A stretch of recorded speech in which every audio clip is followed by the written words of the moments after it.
the several years, we will provide a complete 5G services. Expect Japan to lead in technology? Japan will be the leader of the 5G deployment, but we have to consider the global harmonization together. So we need coordination between the country, between the regions deploy the 5G system. What are the biggest challenges do you think the industry and DOCOMO are going to face in the next few years as we target this 2020 deployment? Many companies, industries, including DOCOMO, has a strong interest in the use of the higher spectrum band.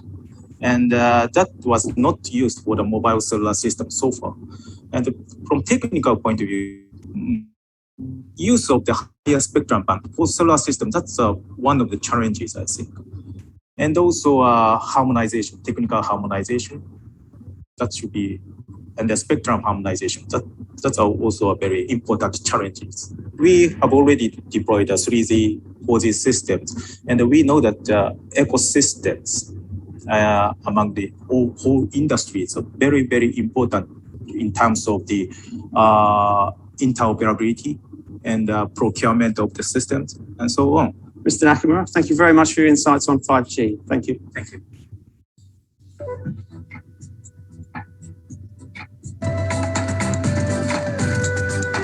Ya, itu dari perspektif DOCOMO gitu ya. Kita coba yang dari Telkom.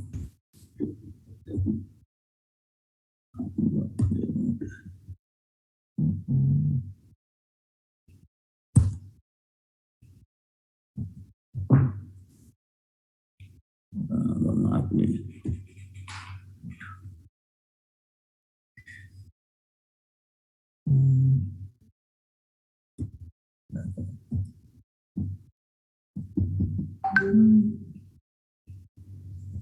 Sejauh ini seperti apa mempersiapkan diri? Investasi apa saja yang mungkin akan dilakukan nih untuk menyambut 5G ini di Indonesia? Seperti apa Pak Budi? Ya, kalau kita bicara tentang 5G Mbak, sebenarnya banyak elemen yang di 5G yang harus kita persiapkan. Karena 5G sendiri tidak hanya masalah lisensi. Kalau lisensi tentu saja kita akan aktif ikut bidding lisensi yang dilakukan oleh pemerintah. Tapi di samping itu kita juga siapkan infrastruktur yang akan mendukung. Misalnya adalah fiber optik. Karena kan fiber optik ini adalah salah satu komponen yang sangat penting oleh 5G. Yang nanti akan menghubungkan mini-pool dari 5G tersebut. Terus kemudian yang kedua juga kita menyiapkan data center Mbak yang ada di daerah-daerah lewat program New Centric. Jadi aset-aset properti kita, sentral-sentral kita di daerah mulai kita bangun untuk menjadi regional data center gitu, agar lebih dekat ke market. Juga kita mulai membangun use case untuk industri tentu dengan adanya 5G dan use case tersebut menjadi lebih efisien. Nah, itu hal-hal yang kita siapkan pada sekarang ini untuk menyambut penggelaran 5G. Memang kalau kita melihat secara capex 5G ini cukup besar sehingga kita juga berusaha merancang beberapa alternatif capex yang lebih optimis lah bagi kami. Pak Budi, Anda melihatnya seperti apa sih nanti, sebesar apa juga sih sebenarnya bisnis telekomunikasi 5G ke depan? Karena kan tadi kita bicara mengenai memang investasinya cukup besar dan belum ada angka nilai keekonomian yang juga cukup menjawab begitu ya sebenarnya yang cukup terserap untuk pasar ini. Seperti apa Pak Budi? Ya, memang kalau kita lihat market 5G ini bisa dibagi menjadi dua Mbak. Satu dari sisi consumer, yang kedua enterprise. Nah, dari sisi consumer tentu saja pelanggan membutuhkan speed yang tinggi, latency yang rendah, gitu sehingga ketika mereka mobile mereka dapat akses yang tinggi. Terus kemudian ketika di rumah juga mereka butuh akses yang cepat juga. Nah ini kalau adanya 5G kita punya FWA atau Fixed Wireless Access. Terus kemudian juga untuk beberapa aplikasi contohnya virtual reality dan lain-lain ini Ini semua hanya bisa disediakan secara maksimum oleh teknologi 5G. Demikian juga dari sisi enterprise dengan adanya case-case IoT, maka dibutuhkan teknologi-teknologi yang sangat mendukung. Dalam hal ini 5G adalah salah satu teknologi yang tepat. Kalau kita lihat secara size, memang pada saat ini kita belum bisa melihat secara number yang banyak. Tapi secara kebutuhan kita melihat bahwa kebutuhan itu ada, baik di sisi tadi di consumer maupun di sisi enterprise. Kira-kira gitu, Mbak.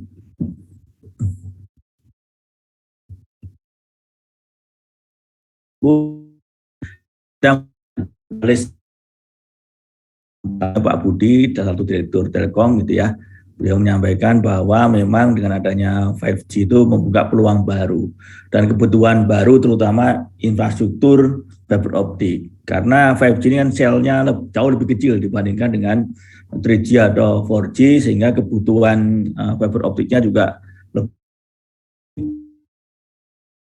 dia membutuhkan cukup banyak fiber optik gitu ya. Terus beberapa aplikasi yang bisa dilewatkan juga 5G juga akan semakin banyak. Nah, dari tadi Docomo juga menyampaikan visinya, jadi dia kepingin connecting everything gitu ya. Jadi menghubungkan segala sesuatu, saling terhubung, dan juga dia mengembangkan ekosistem terkait dengan 5G. Nah, mudah-mudahan kita juga termasuk bagian dari ekosistem yang ada di 5G ini sekarang ini. Jadi tidak hanya diskusinya terkait dengan fiber, tapi juga kita punya meaning yang lain. Ternyata fiber optik juga bisa untuk mendukung 5G gitu ya.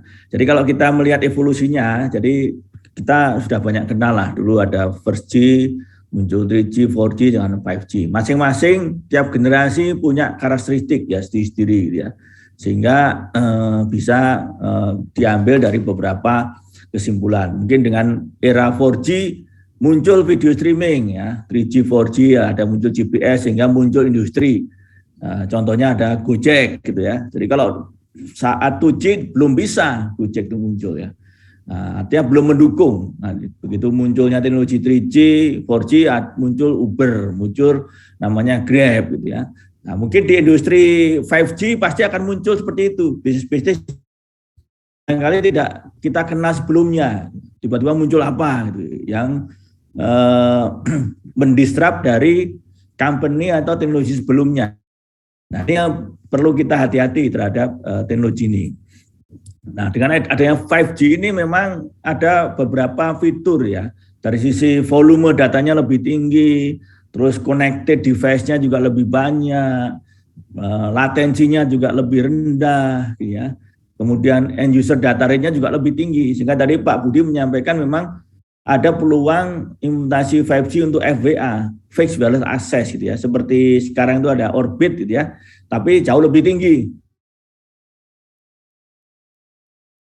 Nah, begitu kita bicara 5G, kita bicara tentang 3 hal penting.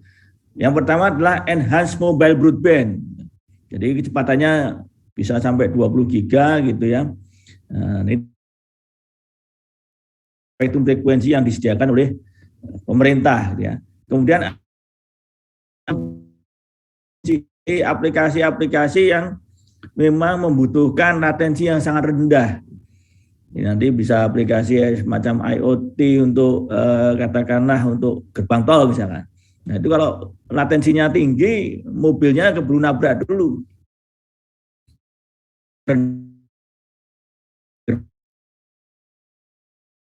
Tidak tertabrak lagi. Ketika dari sisi device yang terhubung sangat banyak. Sehingga kalau kita bicara 5G itu bisa untuk publik, bisa untuk private. Sehingga teman-teman nanti melihat di internet atau di YouTube gitu ya, pasti ada dua itu. Jadi private network atau bisa public, gitu, seperti untuk FWA tadi. Nanti kalau kita detailkan lagi, apa sih yang bisa kita pakai ya terkait dengan fitur Enhanced Mobile Broadband. Di situ ada fixed wireless, di situ ada video ya. Nah, di sebelah kanan nanti kita bisa lihat nih, ada speed yang dibutuhkan, misalkan 10 atau 20 giga. Kemudian latensinya 4 milisecond. Nah, speednya di 500 km per hour. Kemudian MMTC. Nah, kemudian URLLC. Nah, ini salah satu aplikasi-aplikasi yang bisa dikembangkan. Sehingga muncul ada smart home, smart office, dan sebagainya.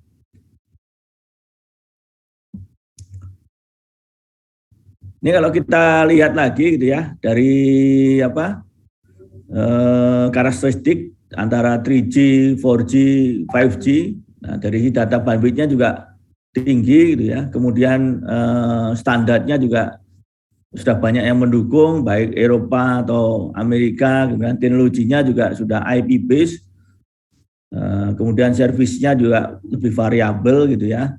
Sampai ke sistem yang namanya handover, apakah vertikal atau horizontal. Nah, ini kenapa kok kita butuh 5G gitu. Jadi kalau bapak-bapak dan ibu-ibu dan teman-teman semuanya, kalau kita lihat lagi, review lagi dari penjelasan 5G dipakai nantinya tidak hanya untuk salah satu industri gitu ya. Kalau sekarang kan 3G, 4G katakanlah biasalah dipakai untuk komunikasi ya. Dari mobile phone gitu ya, mesin to mesinnya masih sedikit.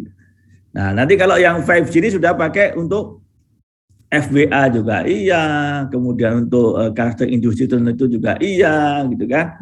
Sehingga yang di kanan ini banyak akan menjadi peluang, banyak akan menjadi new business itu ya. New opportunity buat kita ya. Nah, apakah kita itu mau bermain yang di sebelah kiri saja, misalkan untuk connectivity, atau bisa juga bermain untuk di atasnya itu gitu. Apakah untuk automotive industry, apakah untuk kepentingan kesehatan dan sebagainya. Nah, ini perbandingan lebih detail lagi, ini lebih dari lebih dalam lagi teknikalnya gitu ya. Kalau latensinya dari 4G dia jauh lebih kecil ya. Kalau di era 4G dia 10 milisecond, di 5G-nya bisa 1 milisecond. Nah, itu bisa dilihat dari keuntungan-keuntungan lain. Kemudian ada yang namanya network slicing itu. Mungkin teman-teman yang di teknikal akan tahu. Jadi di 5G itu bisa kita slicing, bisa kita pilah-pilah apakah layanannya untuk mobile broadband, apakah untuk voice atau IoT, kemudian mission critical, sehingga latensinya bisa lebih rendah dan speednya bisa lebih dijaminkan. Nah, bagaimana sih perspektif dari operator? Jadi kami ambil dari lembaga riset gitu ya. Kenapa kok operator itu mengambil 5G? Yang pertama adalah improve customer experience. Jadi memang nggak tahu nih untung atau enggak, tapi yang penting saya mengimprove customer experience, meningkatkan kepuasan pelanggan, sehingga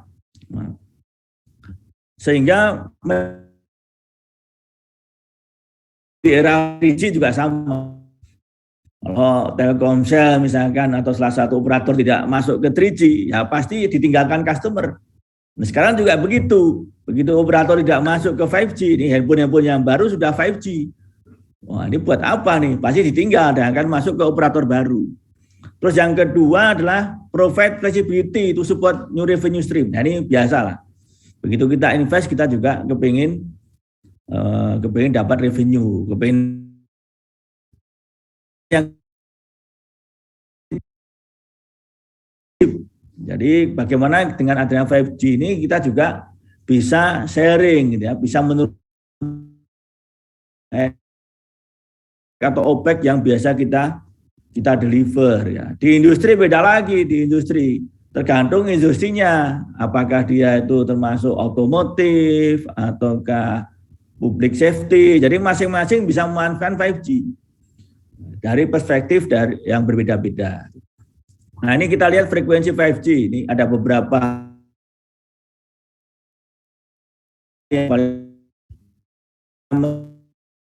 ada 3. Apakah dia bermain di low band di bawah 1 giga atau di middle band gitu ya, di antara 1 sampai 6 giga atau di high band di atas 6 giga. Jadi kalau di atas 6 giga memang dia bandwidth-nya besar, tapi jaraknya pendek-pendek. Nah, semakin besar frekuensi pasti semakin pendek coverage-nya. Nah, ini di Indonesia kita peluangnya di bawah, apakah di 700, apakah di 26 atau 3,5 atau di atas 26. Ini masing-masing punya karakteristik. Cuma yang di Telkomsel kemarin masih di 2,3 gitu ya. Nah, ini kita bedah lagi nih, adoptif frekuensi di 153 operator ya. Jadi saat ini mas sudah banyak operator 5G gitu ya. Apakah di Asia, di Eropa, Australia, itu termasuk penggunaan frekuensi yang digunakan ya. Contohnya di frekuensi 700. Nah, 2,3 ini mungkin di Indonesia nih, Telkomsel dan Smartfren gitu ya. Terus ada operator-operator lain ya. Jadi semua terpetakan, tergantung situasi dan kondisi dari masing-masing negara. Kalau kita di 3,5 ada frekuensi ya, juga ada analog TV dan sebagainya. Nah, itu perlu pertimbangan yang atau kebijakan dari pemerintah setempat. Nah, setelah frekuensi kita mappingkan lagi terhadap penggunaan bisnisnya untuk apa? Ya, ini di Korea ya, atau KT Korea Telkom. Nah, dia pakai untuk mobile broadband aplikasinya, untuk AR, VR dan cloud gaming. Nah, kalau Telkomsel ini banyak yang awal-awal memang untuk mobile broadband atau FWA, Virtual Access.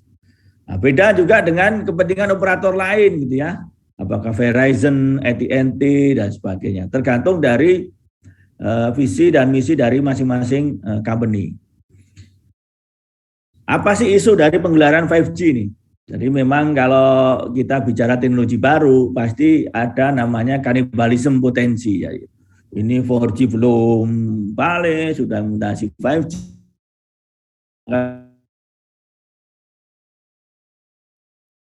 Sini di kampus saya atau di sekolah saya muncul 5G gitu kan. Berarti harus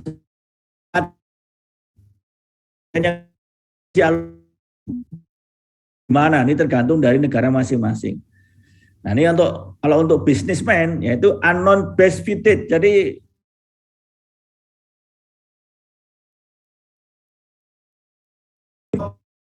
masing-masing apakah hanya menambah brand saja, yang penting 5G.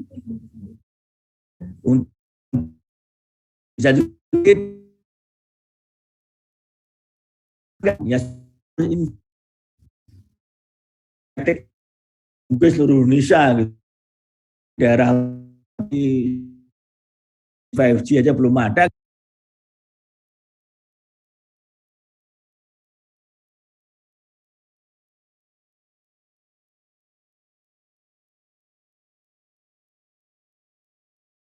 Recording in progress.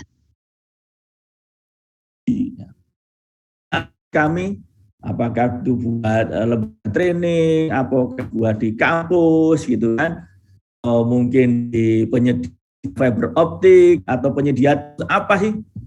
Jangan-jangan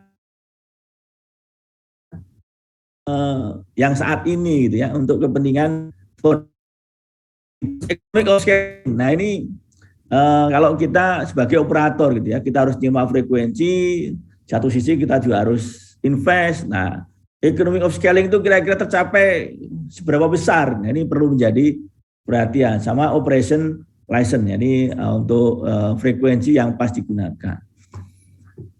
Nanti untuk readiness ada beberapa aspek. Satu aspek teknologi. Nah, teknologi di 5G ini apakah kita mau mengambil dari mana gitu kan? Apakah dari vendor Eropa, Amerika, atau China dan sebagainya. Ini tergantung kita hanya di mana. ISP juga begitu gitu kan, sama penyedianya ini. Apakah kita juga bermain di heterogeneous network gitu ya, 2G, 3G, 4G kita main semua atau di salah satu saja kita main di fibernya aja. Terus perspektif industri, nah industri macam-macam nih yang termasuk di industri kita nih, apakah kita operator atau CPE, konten, aplikasi dan sebagainya. Kemudian ekosistem, Nah, ekosistem ini ready atau tidak nih? Ini mudah-mudahan kita juga sedang mengembangkan itu nih. Ini sumber dari kami ambil dari Kominfo ya. Termasuk regulasi nih, regulasi. Konten lokal, kemudian alokasi frekuensi, penggunaan PO, device dan sebagainya. Ini aspek-aspek yang perlu diperhatikan di 5G. Nah, sekarang bagaimana nih risiko-risiko yang kemungkinan akan terjadi gitu ya. Ya, kalau sebagai operator yang pertama clear bisnis yang tadi saya sampaikan tadi, belum clear nih bisnis yang fit dengan 5G itu yang mana gitu ya. Karena semua operator juga masih belajar di dunia itu. Jadi belum tentu kita benchmark ke Korea terus ujuk atau tiba-tiba kita pakai copy paste di Indonesia, ya pasti nggak cocok gitu kan. Nah, kemudian kalau sebagai role-nya, apakah dia itu sebagai platform provider-nya, apakah digital service dan sebagainya. Ada poin penting lah, role-nya dari 5G itu ya. Apakah dia sebagai network economic innovation, jadi dengan ada 5G itu kita bisa inovasi berbagai macam. Apakah enhanced broadband, jadi yang sebelumnya hanya speed 10-100 mega bisa kita tingkatkan ke giga gitu ya. Kemudian yang keempat terkait dengan coverage. Nah, ini risikonya. Kalau kita mau seluruhnya kita cover ya pasti berbahaya. Nah, sehingga untuk mitigasi risknya ini kita perlu misalkan untuk pertama daerah yang full urban coverage. Ya memang daerah apa di situ menengah atas gitu ya yang kira-kira banyak yang sudah punya device 5G gitu ya, atau memang di yang kedua hotspot coverage, jadi tidak semua itu kita hantam pakai 5G. Ya, kota-kota besar dulu lah, Jakarta, Surabaya, di titik-titik paling ramai itu di mana gitu ya. Nah itu yang contoh-contoh untuk memitigasi risikonya. Nah kalau kita belajar apa BCG metrik gitu. Nah ini new business 5G ini kalau dilihat dari market share memang masih kecil gitu ya, masih kecil baru mulai. Tapi dari question itu dia nanti akan bergeser ke star, di mana nanti bisa market growth-nya, market share dari masing-masing company-nya juga bisa akan tumbuh. Nah saya kira ini masih seperti ini. Tapi kita yakin bahwa dia nanti akan menuju ke star. Nah, tergantung dari kemampuan kita. Ini termasuk juga kalau kita di industri akademis gitu ya. Nah ini 5G ini kalau dimasukkan di silabus pasti kan masih rendah karena baru gitu kan. Tapi ini suatu saat akan butuh semua terkait dengan 5G. Jadi kalau teman-teman yang sekarang memberikan training 3G, 4G ya segera beralih ke 5G. Atau matinya untuk 5G. Nah, bagaimana dengan telkom, industri telco? Nah, kita menuju ke digital telco, ada yang namanya digital connectivity. Jadi salah satu dari strategi gitu kan. Digital telco. Jadi sudah inline dengan kebijakan ya. Kemudian kami dapatkan dari teman-teman Telkomsel, dari Telkomsel sudah mulai menggelar, termasuk di Jakarta gitu ya, ada di Alam Sutra, BSD, Bapak Gading, di Pondok Indah dan sebagainya. Jadi teman-teman kalau mau mencoba 5G di Jakarta, ya, di area sini dulu lah. Ya, sudah muncul belum itu? Ya, sampai kita infonya sudah 5G, support karena mendapat sinyal 5G, ya, rugi. Nah ini sekarang masuk ke fiber Pak. Jadi kalau kita bicara 5G, jadi ada 3 critical teknologi ya. Apakah 5G sukses atau tidak itu. Yang pertama fiber, ya, yang kedua spektrum, kemudian SDN, EC. Sukses dari deployment 5G. Jadi kita sudah tepat ini di track yang tepat itu kita Fiber Talk ini bicara di 5G karena kunci sukses ya fiber. Nah, bagaimana tantang lebih piko ya, ada makro, mikro, piko. fiber, increase fiber, jadi perlu ditambah. Yang kedua fiber density-nya nih. Nah, kalau yang lain-lain termasuk teknologinya ya, mungkin masuk di perangkat aktif. Kalau di perangkat pasifnya ya dia fibernya terus juga nambah. Nah kemudian kalau kita di 5G itu ada mengenal 3 istilah nih teman-teman, nanti ini bisa buka di ya, ada yang namanya backhaul, midhaul, dan hole. Nah, ini contoh-contoh gambar-gambarnya, ini sudah 5G semua, gitu kan? Artinya fiber ini sudah butuh yang namanya infrastruktur fiber. Jadi nggak bisa lagi kita pakai MSAN itu kan, atau pakai copper. Gitu ya. Wireless pun nanti wireless yang cukup kencang nanti direkomendasikan memang fiber. Nah, ini kalau kita gambarkan gitu ya dari peluang 5G ini dua sebenarnya, apa yang termasuk dengan radio interface gitu ya, main di frekuensi radio. Nah, teman-teman bisa belajar atau implementasi terkait dengan desain, instalasi, optimalisasi atau maintenance. Berarti bisa main di front hole, mid hole atau back hole.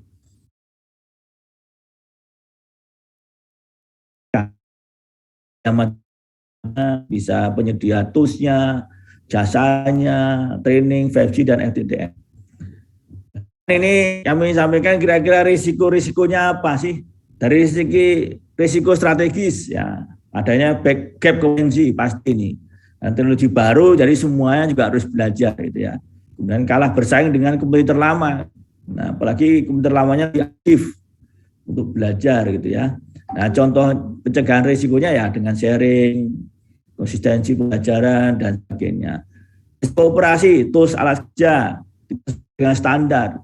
Nah, karena kita nggak tahu masih tools masih tools IndiHome, materialnya juga material masih yang sesuai standar teknologi sebelumnya, sehingga tidak kan kebutuhan di era 5G. Over capek kita bisa karena overspec gitu ya. Butuhnya kijang kita beli kita beli kijang misalkan. Atau balik buang-buang, kita milih yang murah. Butuhnya kijang kita beli Avanza misalkan dan sebagainya. Nah, di akhir sesi saya hanya ingin menggambarkan seperti inilah. Kira-kira tidak peduli nih posisi kita, posisi company kita atau posisi institusi organisasi kita itu sebagai apa? Apakah sebagai singa atau sebagai rusa? Ya. Kita harus terus berlari agar tidak mati. Ini sama aja, ini di darat, di air juga sama. Kita harus berempat, kan, agar tidak mati. Apakah kita terus atau yang dimangsa oleh hiu, kita harus lebih cepat. Nah, kuncinya begitu. Jadi tidak peduli apakah kita lebih besar atau lebih cepat, itu yang akan menang. Mungkin Bapak dan Ibu yang bisa kami sampaikan di kesempatan ini, mudah-mudahan bisa menambah ilmu gitu ya. Silakan untuk ditanggapi. Bu Nur, kami kembalikan lagi ke MC.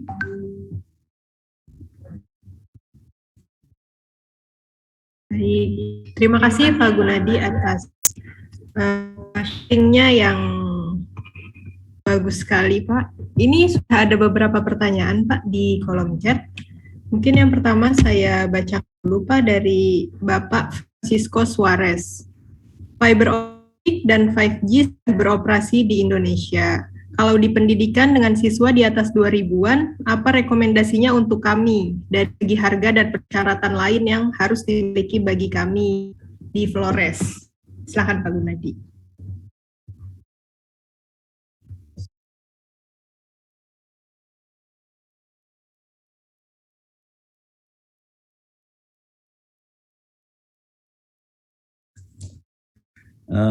Mungkin kami rekomendasikan begini ya, karena ada regulasi gitu ya di 5G, jadi tidak semuanya bisa bermain di 5G kecuali memang untuk yang private gitu ya. Nah, untuk di industri pendidikan itu ya, karena pasti yang menjadi concern adalah cost itu ya, biaya gitu ya. Dan operator besar pun kita tidak mampu 5G itu secara masif ya, pasti tahap. Jadi yang perlu kami sampaikan adalah mungkin pertama adalah adopsi dulu dari knowledge teman-teman gitu ya. Adopsi dulu bahwa pastikan di industri kita itu tidak ketinggalan dengan teknologi terbaru gitu ya, sehingga kita masih terus bisa bersaing gitu ya. Terus yang kedua memang harus mencari peluang-peluang, ini tidak hanya knowledge, kalau tidak diimplementasikan ya batas knowledge. Oh, saya 1000 buku tapi nggak ngapa-ngapain ya, tidak ada gunanya. Sehingga teman-teman dengan adanya ekosistem ini gitu ya, kita sering diskusi, bisa saling memberikan insight gitu ya. Oh, ternyata ada tuh peluang itu gitu ya. Nah, peluang itu bisa kita dapatkan dengan cara mengikuti seperti ini, bisa diskusi gitu ya. Oke, secara bertahap ya, Pak. Jangan langsung jujuk presentasi. Entar dulu. Kita di Telkom, di TA itu juga masih inisiasi gitu ya.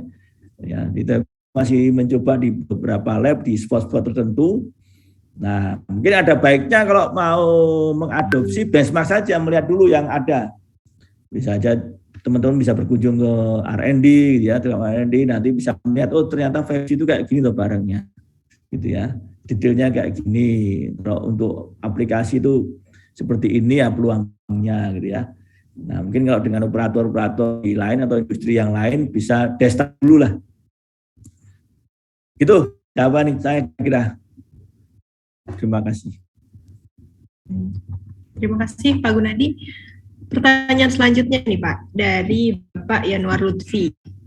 Izin bertanya, apakah penggunaan jaringan 5G membuat konsumsi baterai smartphone menjadi lebih boros? Terima kasih. Silakan Pak Gunadi. Ya, kalau melihat dari data-data dari vendor, data-data dari yang lain, justru 5G itu malah bisa menambah lifetime dari baterai itu. Jadi teknologinya memang sudah lebih lama. Tapi tergantung juga aplikasi apa. Kalau dia manteng YouTube terus sambil aplikasi yang lain ya boros. Tapi normally dia lebih panjang. Ya silakan. Terima kasih. Pertanyaan selanjutnya dari Ibu Anessa Azizi. Izin bertanya, dengan adanya kemajuan teknologi yang makin pesat, maka akan berdampak pada lapangan kerja SDM makin sulit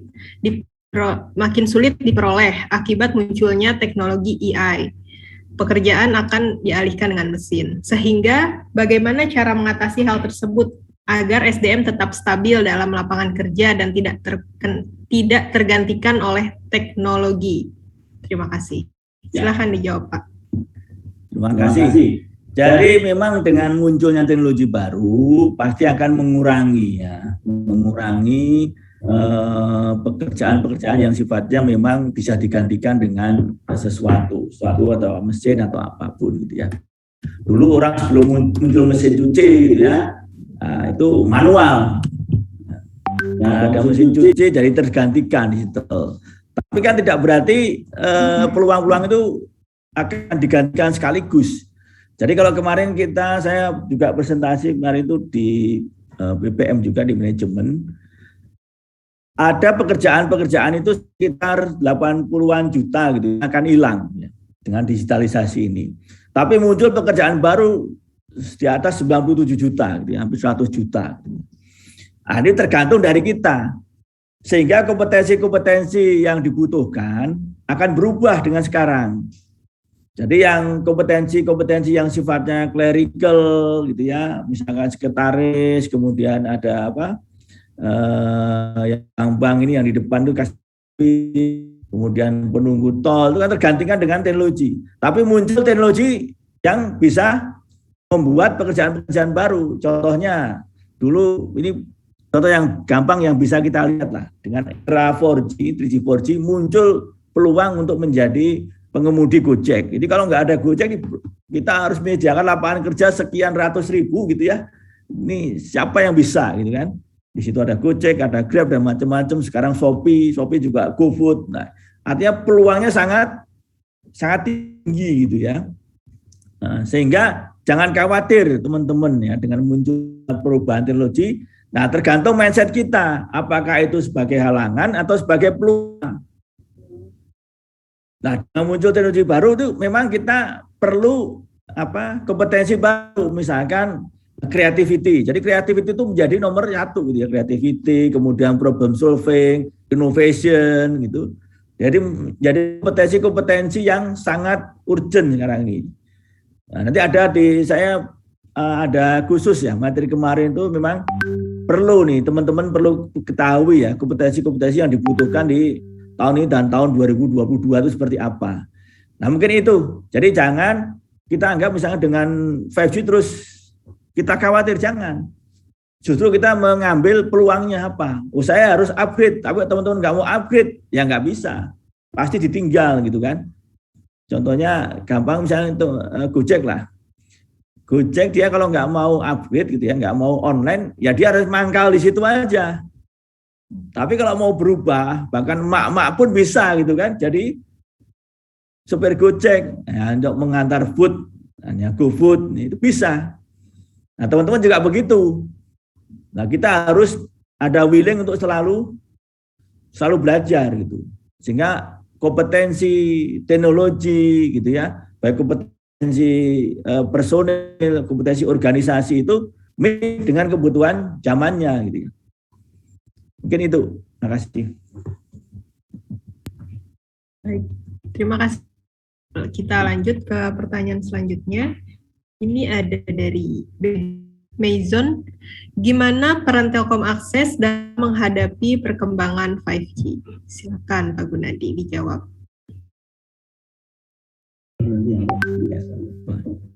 Baik, terima kasih Pak Mason. Jadi kita memang sedang berusaha. Kalau kita Telkom, jadi Telkom Group, di situ ada Telkomsel gitu ya. Nah kita sudah mencoba membuat semacam EPD gitu ya.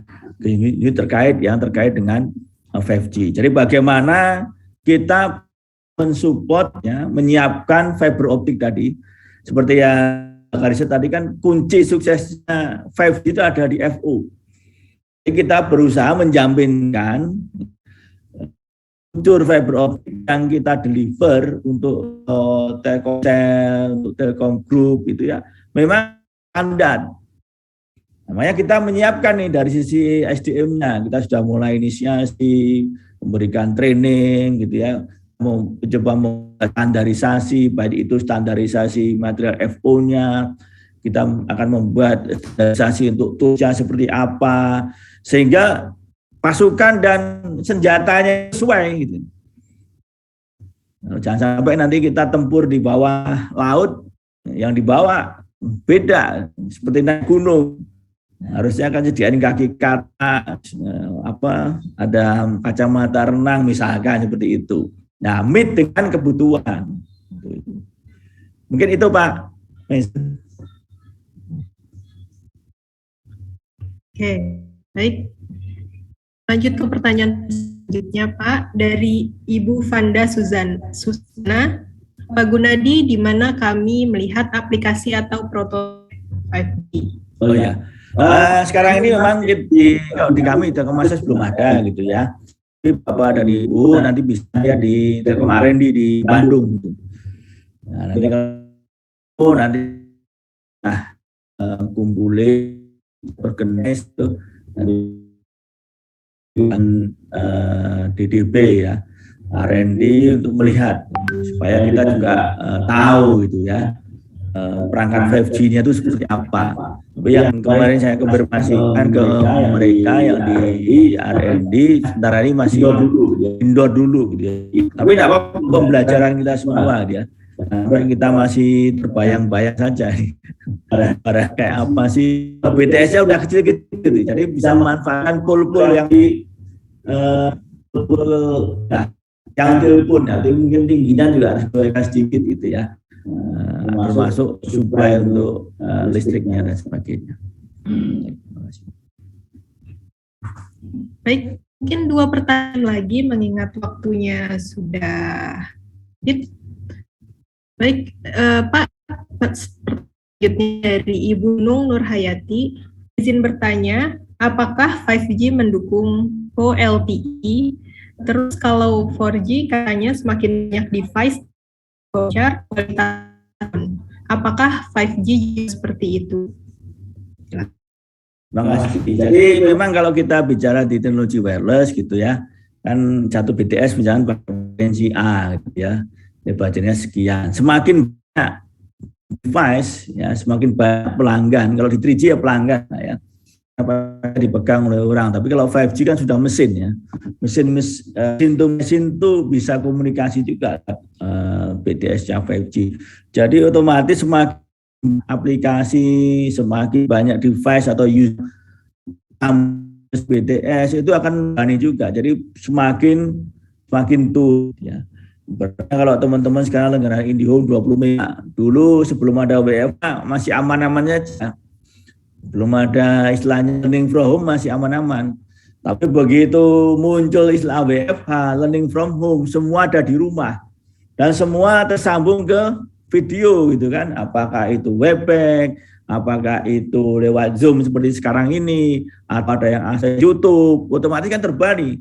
Komplain lah, dan ke operator ini Telkom gimana ya, dulu bagus kok sekarang jelek. Semakin sini nggak semakin bagus kok malah semakin jelek, padahal memang semakin banyak, device-nya juga semakin banyak, bandnya masih tetap gitu kan. Mungkin itu, jadi memang akan sangat berpengaruh. Nah, tapi kita harus bisa mendesainkan kapasitas optimumnya itu seberapa. Itu yang perlu dibuat guidance untuk desainnya. Terima kasih. Terima kasih Pak. Pertanyaan terakhir nih Pak. Jaringan 5G tentunya lebih tinggi radiasinya. Apakah dampak dari radiasi tersebut terhadap kesehatan atau dari segi AMDAL-nya Pak? Terima kasih. Nah, ini teknologi itu pasti yang pro ada kontra ya. Dulu pas saya inget tuh pas zamannya WiMAX gitu ya, zamannya 3G itu setiap kali saya memberikan presentasi ya, seminar pasti ada pertanyaan ini gitu ya. Nah, saya jawabnya begini aja, di setiap teknologi itu sudah ada standarisasinya. Lembaga standarnya tidak hanya Indonesia saja tapi juga sudah internasional. Dulu pas 3G, 4G juga sama nih, handphone ada radiasi, tapi kita juga pakai terus nih. Kalau selama ini kan secara manusia memang oke-oke aja kok. Tapi jangan khawatir, pasti sudah ada certified-nya lah. Sudah ada lembaga yang memang menguji itu sehingga teman-teman tidak usah khawatir gitu ya. Ya kalau khawatir handphonenya jangan terlalu sering dipakai itu kan, mungkin sejam sekali nanti lihat lagi lah sebentar gitu kan, nggak usah ini. Tapi kalau memang sudah yakin aman ya enggak apa-apa gitu. Mungkin itu, tapi dari intinya sudah ada lembaga sertifikasi yang meng-approve itu sudah oke ke besar gitu ya. Jangan terlalu khawatir itu ya. Itu. Terima kasih. Baik, terima kasih Bu Nadi. Untuk sekedar info, untuk para penanya yang tadi pertanyaannya sudah saya bacakan, akan mendapat gift di Pak Gunadi berupa buku fiber optik yang ditulis sendiri oleh beliau. Untuk pengirimannya mohon nanti mengirim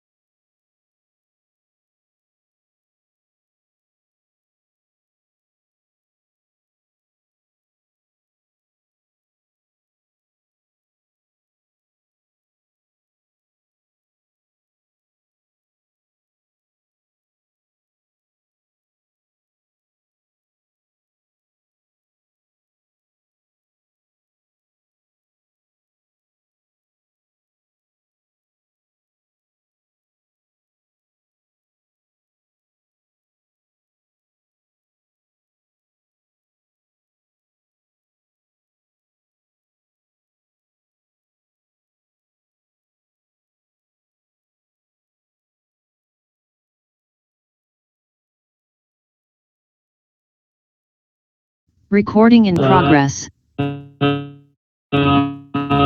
Warahmatullah.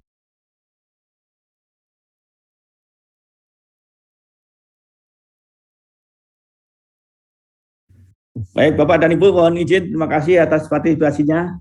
Izin dulu, ya.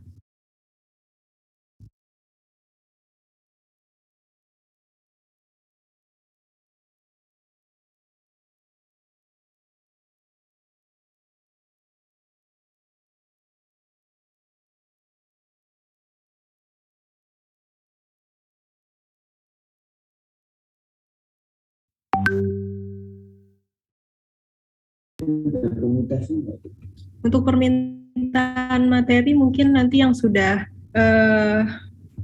mengisi absen nanti kita kirimkan lewat email. Terima kasih.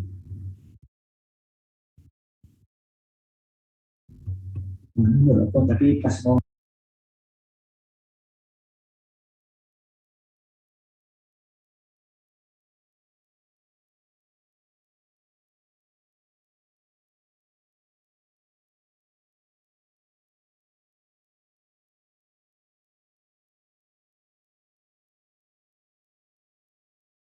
Recording stopped.